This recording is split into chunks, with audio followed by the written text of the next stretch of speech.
নমস্কাৰ বন্ধুসকল, পুনৰবাৰ স্বাগতম জনাইছোঁ আন এটি নতুন ভিডিঅ'লৈ। আজি আপোনালোকলৈ লৈ আহিছোঁ এটি বিশেষ ভিডিঅ' য'ত নেকি আপোনালোকে দৈনন্দিনভাৱে ব্যৱহাৰ কৰা বিদ্যুতৰ বিল যদি বেছিকৈ আহি আছে বা সেই বিদ্যুতৰ বিল কেনেকৈ কমাব বা কি পদ্ধতিৰে আপোনালোকে বিদ্যুতৰ বিল কমাব পাৰিব। বিদ্যুতৰ বিল কম অহাৰ বাবে আপুনি 5টা উপায় অৱলম্বন কৰিব লাগিব। সেই 5টা উপায় কি আপুনি কি উপায় অৱলম্বন কৰিলে আপুনি উপকৃত হ'ব পাৰিব।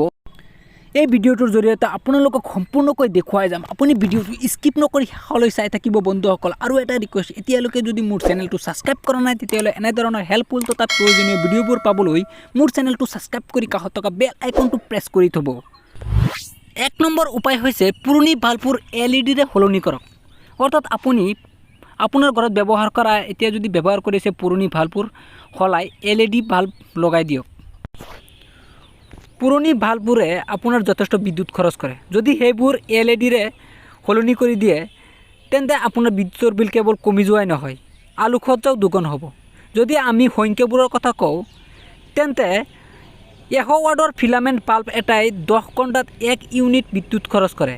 আনহাতে 15 ৱাটৰ CFL-এ 66.5 ঘণ্টাত 1 ইউনিট বিদ্যুৎ খৰচ কৰে। একে সময়তে 9 ৱাটৰ LED-এ 11 ঘণ্টাৰ পিছত 1 ইউনিট বিদ্যুৎ খৰচ কৰিব।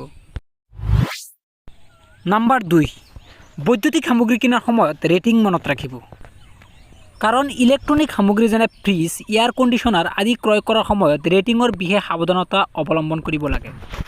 আমি সদায় 5 তাৰকা ৰেটিং থকা সঁজুলি কিনিবলৈ চেষ্টা কৰা উচিত। এই সামগ্ৰীবোৰৰ আৰম্ভণিৰ মূল্য অলপ বেছি, কিন্তু বিদ্যুতৰ বিল অতি কম আৰু বহুদিন ব্যৱহাৰ কৰাৰ পিছত ইয়াৰ মূল্য আদায় হয়।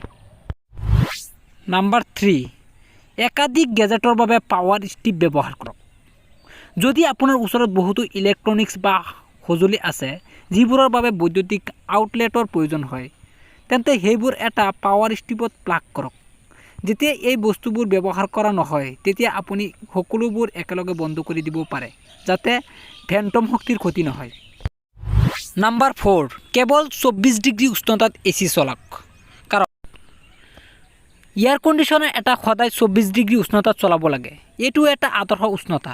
ইয়াৰ ফলত কোঠাটোৰ শীতলতাও থাকে আৰু পকেটত বেছি প্ৰভাৱ নপৰে। ইয়াৰ লগতে আপুনি এটা টাইমাৰ ব্যৱহাৰ কৰিব পাৰে। টাইমাৰ ছেট কৰিলে কোঠাটো ঠাণ্ডা হ'লে AC স্বয়ংক্ৰিয়ভাৱে বন্ধ হৈ যায়। এনে কৰিলে প্ৰতি মাহে 4000 পৰা 6000 টকা ৰাহি কৰিব পাৰিব।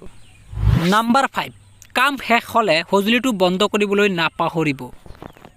প্ৰায়ে এনেকুৱা হয় যে আমি লাইট, ফেন আৰু AC বন্ধ নকৰাকৈ কোঠাটোৰ পৰা ওলাই যাওঁ, যিটো ঠিক নহয়। বৈদ্যুতিক সঁজুলি ব্যৱহাৰ কৰাৰ সময়ত বন্ধ কৰি ৰাখিব লাগে। ইয়াৰ দ্বাৰা আপুনি বিদ্যুতৰ অপচয়ৰ পৰা ৰাহি কৰিব পাৰিব আৰু আপোনাৰ বিদ্যুতৰ বিলো নিশ্চয়কৈ কমি আহিব। ইয়াৰ দ্বাৰা বিদ্যুৎ ৰাহি আটাইতকৈ সহজ উপায়। তো বন্ধুসকল, কাৰেণ্টৰ বিল কমোৱাৰ এই 5টা উপায় আপোনালোকে যদি ফ'ল' কৰিব পাৰে তেতিয়াহ'লে আপোনাৰ ঘৰৰ বিল নিশ্চয় কমি আহিব।